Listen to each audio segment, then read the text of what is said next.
I was really sad to hear of the death of Olivia Newton-John earlier this week.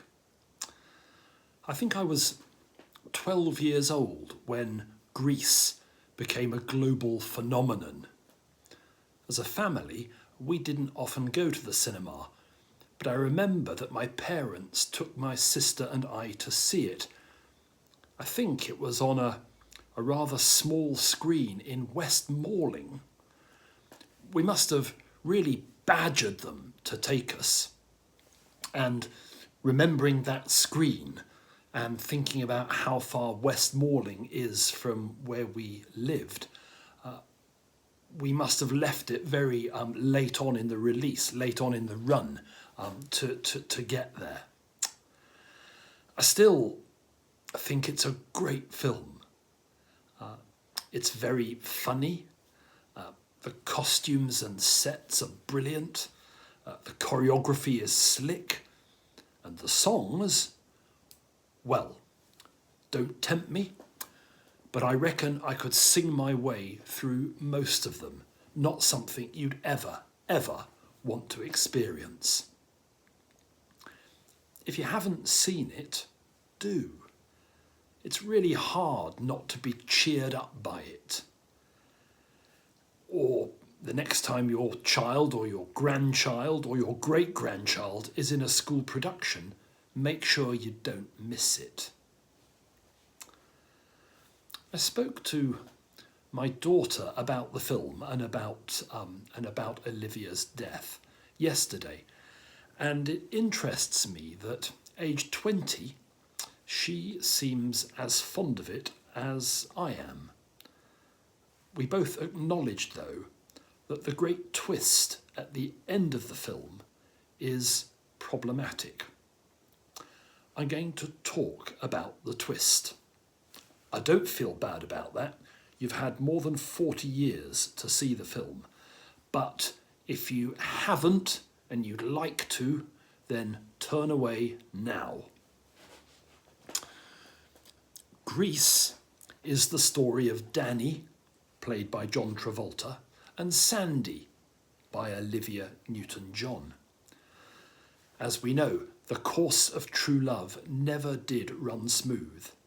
And from a summer vacation by the sea, all through the final year of high school, Danny and Sandy fall in and fall out.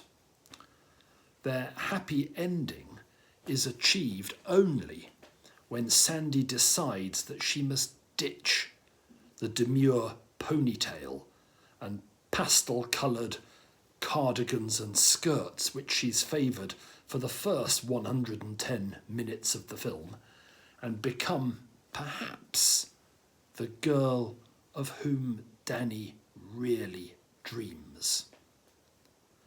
In an unforgettable final scene, she confronts him at the end-of-year carnival. Her hair has been curled and frizzed. I'm sure there's a better way of describing it. Her black trousers are skin tight.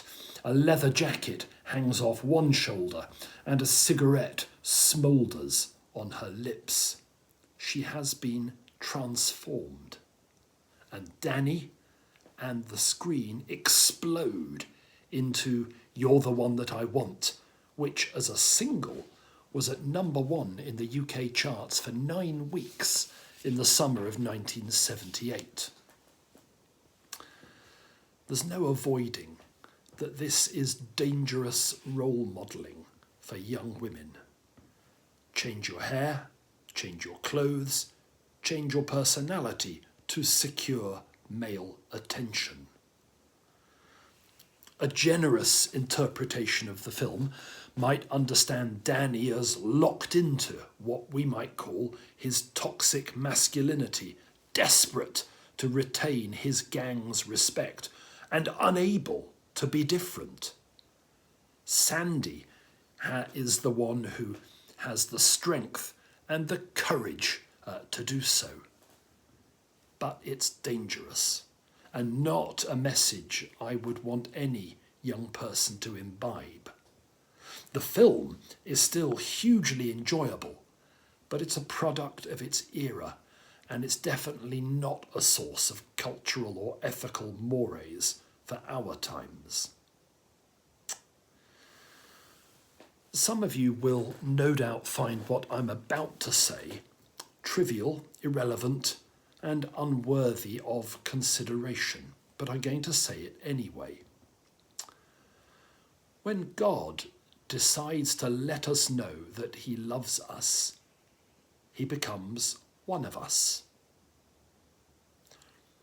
Within the context of the film, and leaving ethical considerations to one side, Sandy could have continued to hang out at the Frosty Palace, keeping her former hairstyle, keeping her old clothes, and waiting for Danny to come running.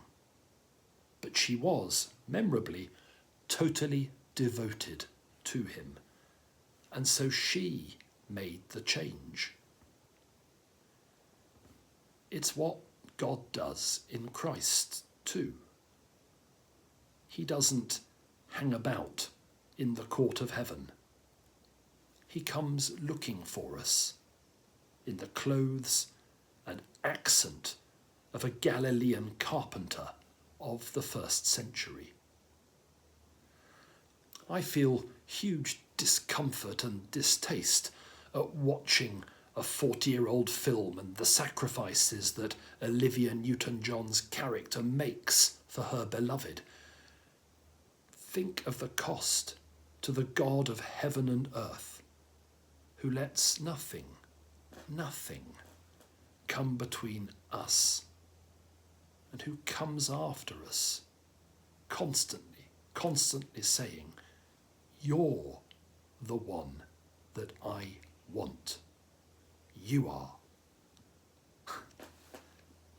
God bless you, Olivia. May you rest in peace. Thank you for the memories. And thanks be to God for all his mercies, now and always.